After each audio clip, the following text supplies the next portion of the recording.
Picture this. You worked for 32 years. Maybe it was the school district. Maybe it was the fire department. Maybe it was a manufacturing plant with a union contract. And when you finally retired, you felt something most people only dream about: security. Because you had a pension. Every month, like clockwork, that deposit hits your bank account. It is reliable. It is steady. It is yours. Then one April, you sit down to do your taxes, or your preparer does them for you. And the number on the screen makes your chest tighten. You owe $4,000. You stare at it. That cannot be right. You had taxes taken out of your pension. You saw it on every statement. How can you possibly owe $4,000 on top of what was already withheld? And then your preparer says something that stops you cold. Your pension is pushing your Social Security into the taxable range. And your withholding was set at the default rate. It wasn't enough. $4,000. Or due in 2 weeks, plus a penalty for not paying enough throughout the year. And the worst part?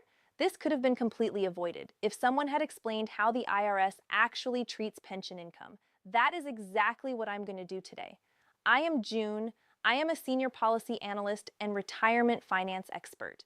And this channel, Retirement Tax and Law Pro, exists because the rules that govern your pension, your Social Security, your taxes, and your retirement security are complicated. They are buried in government publications that most people never read, and the mistakes they cause are expensive. Today I am going to walk you through exactly how the IRS treats pension income differently from every other type of retirement income.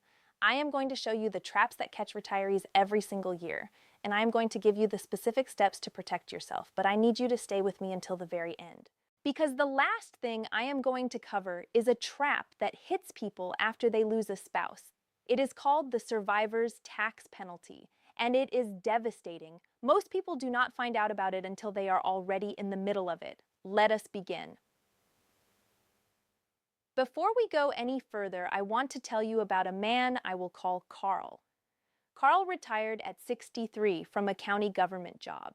He had worked there for 28 years. He had a pension that paid him $36,000 a year. He also started collecting Social Security at 62, which gave him about $18,000 a year. His wife, Linda, was still working part-time. Carl thought he had everything figured out. His pension deposited automatically. His Social Security deposited automatically. Life was good, but Carl made 3 mistakes. Not big, dramatic mistakes, quiet ones, the kind nobody warns you about. Mistake number 1, Carl never submitted a Form W-4P to his pension plan. He did not even know the form existed. So his pension was withholding taxes at the default rate, which is single with no adjustments. Carl was married. The default was wrong for his situation. Mistake number 2, Carl assumed his pension was taxed the same way as Social Security. He thought part of it was tax-free. But Carl had never contributed after-tax dollars to his pension plan. His employer had paid the entire cost. That meant every single dollar of his pension was fully taxable as ordinary income, all $36,000. There was no tax-free portion. Mistake number 3, Carl did not realize that his pension income was pushing his Social Security benefits into the taxable range. Before the pension, his Social Security would have been tax-free. But with the pension added to his income, up to 85% of his Social Security became taxable too. When Carl filed his taxes, he owed over $3,000, plus a penalty for underpayment. Carl was stunned. He had never owed money at tax time in his entire life. Carl's story is not unusual. It happens to pension recipients across this country every single year, and it happens because nobody explains how differently the IRS treats pension income. Let me explain it now. The first thing you need to understand is this: the IRS does not treat all retirement income the same way. Social Security has its own set of rules. IRA distributions have their own rules. Roth accounts have their own rules. And pensions have their own rules. They are all different. Let us start with the most fundamental difference. Social Security benefits have a special formula. Depending on your total income, 0%, 50%, or 85% of your Social Security can be taxed. Many retirees whose only income is Social Security pay no federal tax at all. The IRS gives Social Security a preferential treatment that pension income does not get. Pension income gets no such treatment. When you receive a pension payment, the IRS treats it as ordinary income, just like wages, just like a salary. It goes straight into your adjusted gross income, every taxable dollar of it, at whatever your marginal tax rate is, 12%, 22%, 24%. There is no special threshold. There is no partial exclusion. It is fully taxable. Now, there is one important exception. If you, the employee, contributed after-tax dollars to your pension plan during your working years, meaning money that was already taxed before it went into the plan, then a portion of each pension payment is a return of your own money. That portion is tax-free. This is where the simplified method comes in. The IRS provides a worksheet called the Simplified Method Worksheet. You can find it in the instructions for Form 1040 and in IRS Publication 575. This worksheet takes your total after-tax contributions, divides them by the expected number of monthly payments based on your age when payments began, and gives you a fixed monthly tax-free amount. That tax-free amount stays the same every year, even if your payment amount changes. Here is the critical point. You have to use this worksheet. It is not automatic. If you do not calculate the tax-free portion yourself, or if your tax preparer does not do it, you will pay tax on the full amount. You will overpay every single month for the rest of your life. And here is the flip side. The total amount you can recover tax-free over your lifetime cannot exceed your total contributions. Once you have recovered all of your basis, every payment after that is 100% taxable. If you do not track this and you keep claiming a tax-free portion after your basis is fully recovered, you are underreporting your income. And the IRS can assess penalties and interest. So how do you know if you made after-tax contributions? Check your Form 1099-R. Box 9B may show your employee contributions. If it is blank, call your pension plan administrator and ask them directly. This is your money. You have the right to know. Now let me explain something that catches more retirees off guard than almost anything else. I call it the cascade effect. Some financial professionals call it the tax torpedo. Here is how it works. Social Security benefits become taxable based on something called provisional income. Provisional income is your adjusted gross income plus any tax-exempt interest plus 1/2 of your Social Security benefits. If your provisional income exceeds certain thresholds, your Social Security becomes taxable. For a single filer, if your provisional income is between $25,000 and $34,000, up to 50% of your Social Security benefits may be taxed.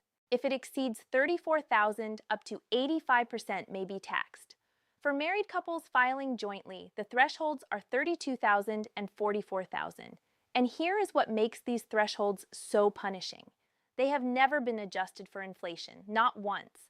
They are the same numbers from 1993, which means more and more retirees hit them every year. Now think about what happens when you have a pension. Your pension income goes directly into your adjusted gross income, every dollar of it. And that pushes your provisional income up, which pushes more of your Social Security into the taxable range. Let me give you a real example. Imagine you are a single filer. You receive $22,000 a year in Social Security. If that is your only income, half of it, $11,000, gets added to your other income, which is $0. Your provisional income is $11,000. That is well below the $25,000 threshold. Your Social Security is completely tax-free. Now add a pension of $24,000. Your provisional income becomes $24,000 plus $11,000. That is $35,000. You just crossed the $34,000 threshold. Now up to 85% of your Social Security, potentially $18,700, can be included in your taxable income.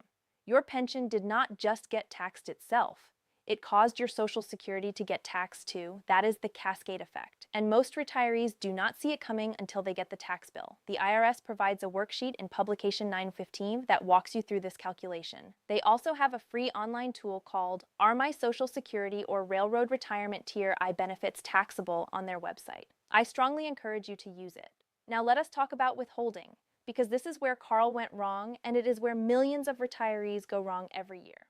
When you were working, your employer withheld taxes from your paycheck based on your W-4. It was automatic. You probably never thought about it. When you retire and start receiving a pension, the system changes. Your pension payer does not use a W-4. They use a different form. It is called Form W-4P. The P stands for pension, and it is your responsibility to fill it out and submit it to your pension payer. Here is the problem. Many retirees never submit a W-4P. They do not know it exists, and when you do not submit one, the law requires your pension payer to withhold taxes as if you are single with no adjustments.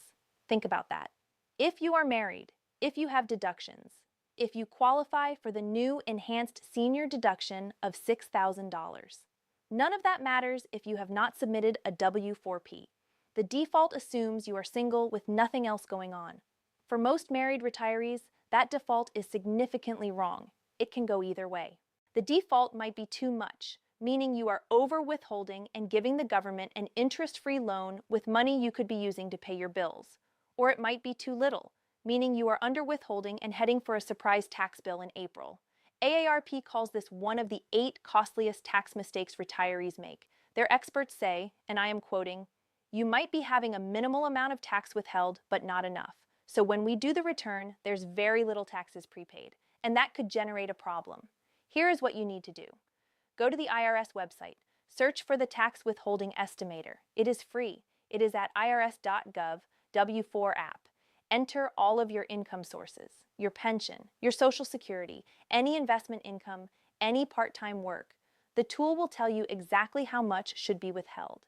Then download the current Form W4P from irs.gov. Fill it out based on the estimator's recommendation. Send it to your pension payer. You can submit a new W4P at any time. There is no limit. If your situation changes, submit a new one. And there is good news for this year. The 2026 version of Form W4P now includes specific lines on the deductions worksheet for the enhanced senior deduction of $6,000, the additional standard deduction for being 65 or older, and the increased SALT deduction. If you qualify for these, you can reduce your withholding to account for them and keep more of your pension in your pocket each month. Now let me talk about something that pension recipients especially need to understand: the pay-as-you-go rule. The United States tax system requires you to pay taxes throughout the year, not just in April. Throughout the year, when you were working, your employer handled this for you through paycheck withholding. You never had to think about it. In retirement, it is different. You might have 3, 4, or 5 different income streams: pension, Social Security, maybe an IRA distribution, maybe some investment dividends, maybe rental income, and the withholding from your pension may not be enough to cover the tax on all of that combined income. When that happens, you have 2 choices. You can increase your pension withholding by submitting a new W-4P, or you can make quarterly estimated tax payments directly to the IRS using Form 1040-ES. Estimated tax payments are due 4 times a year: April 15th, June 15th, September 15th, and January 15th of the following year. A lot of retirees do not realize these quarterly payments are an option. They think estimated payments are only for self-employed people. That is not true. Anyone who owes taxes that are not covered by withholding should be making estimated payments. If you do not pay enough throughout the year, the IRS charges an underpayment penalty. To avoid the penalty, you must pay the lesser of 90% of your current year's tax or 100% of your prior year's tax. If your adjusted gross income exceeded $150,000 last year, that threshold goes up to 110% of the prior year's tax. There is one small grace note. If you owe less than $1,000 when you file, there is no penalty regardless. And here is something most retirees do not know. There is a special waiver for people who recently retired. If you retired after reaching age 62, or if you became disabled during the tax year or the year before and the underpayment was due to reasonable cause, the IRS may waive the penalty. You request this waiver using Form 2210, but do not count on the waiver. The far better strategy is to get your withholding right from the start. Use the IRS tax withholding estimator. Update your W-4P. Or set up quarterly estimated payments. Do it now. Do not wait until April. Now I need to warn you about something that trips up retirees who receive a lump sum pension payout. This is the 20% mandatory withholding rule. If you are offered a lump sum distribution from your pension, meaning the plan wants to pay you the entire value at once rather than monthly payments, you need to understand this rule. If the plan sends that check to you personally, they are required by law to withhold 20% of the taxable amount for federal income tax. This is not optional. You cannot waive it. You cannot ask them not to do it. 20% comes off the top. Now, You have 60 days from the date you receive that check to roll it over into another qualified plan or an IRA. If you complete the rollover within 60 days, the distribution is not taxable. But here is the trap. Say your lump sum is $200,000. The plan withholds 20%, which is $40,000. They send you a check for $160,000. If you roll over only the $160,000 you received, the $40,000 that was withheld is treated as a taxable distribution. You will owe income tax on that $40,000. And if you are under 59 and a half, you may also owe a 10% early distribution penalty on top of that. To roll over the full $200,000 and avoid all taxes, you would have to come up with $40,000 from your own savings to make up the difference.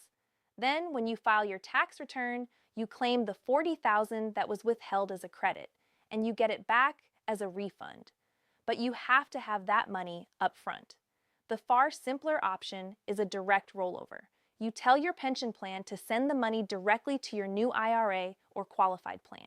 When they do a direct rollover, there is no 20% withholding, zero. The full amount transfers, no taxes withheld, no 60-day deadline to worry about. Your plan administrator is required by law to give you a written explanation of your rollover options before any eligible distribution.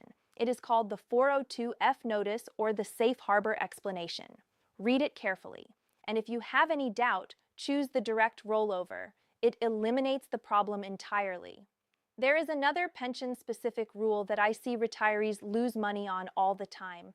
It is called the age 55 exception. Normally, if you take money out of a retirement account before age 59 and a half, the IRS charges a 10% early distribution penalty on top of the regular income tax. That rule applies to IRAs, 401ks, and pensions alike. But pensions from qualified employer plans have a special exception. If you separated from service with your employer during or after the year you turned 55, you can take distributions from that employer's plan without the 10% penalty. For qualified public safety employees, the age is even lower. It is 50. This is an incredibly valuable exception for people who retire early. It means you can access your pension between age 55 and 59 and a half without paying the penalty. But here is the trap that catches people. If you roll that pension money into an IRA before you take distributions, you lose the age 55 exception. Gone.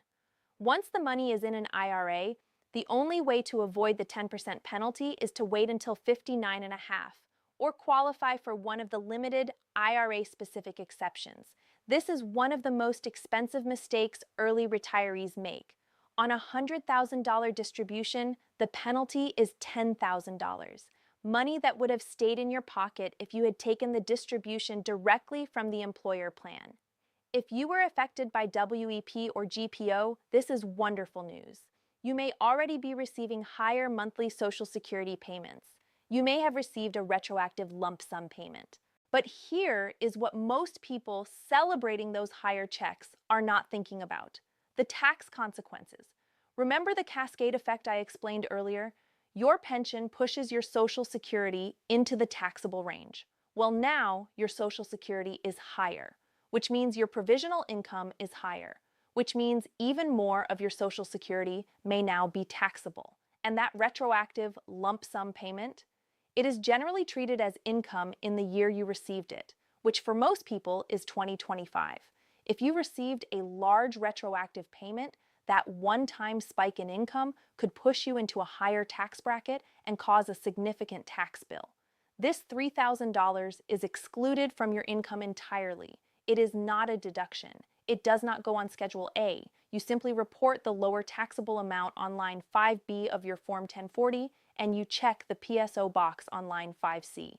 Most retired public safety officers do not know this exclusion exists. Most tax preparers miss it.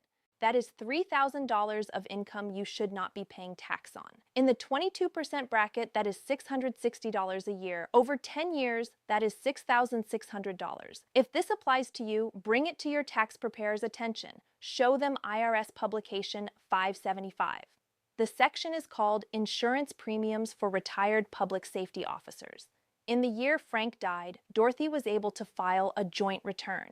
The standard deduction for a married couple filing jointly was $31,500. The tax brackets were wide, the math worked out. But this year, Dorothy has to file as single. Her standard deduction dropped to $15,750. Her tax brackets compressed. Her income dropped slightly, but her deductions were cut nearly in half. The result? Dorothy's tax bill nearly doubled. She owed money for the first time in her life. This is the survivor's tax trap. When a spouse dies, the surviving spouse eventually must file as single. The standard deduction is roughly cut in half. The tax brackets become narrower, but the pension income and Social Security income may decrease only slightly, if at all. The survivor ends up paying a significantly higher effective tax rate on roughly the same total income. There is a small buffer. If the surviving spouse has a dependent child, they can file as qualifying surviving spouse for up to 2 years after the death. This filing status gives them the same standard deduction and brackets as married filing jointly, but most retirees whose spouses pass away do not have dependent children at home, so they go directly to single filing status. Here is the action step. If you have recently lost a spouse, or if you are the healthier spouse in a couple and you are thinking ahead, update your Form W-4P immediately after a spouse's death. Change the filing status, adjust the withholding.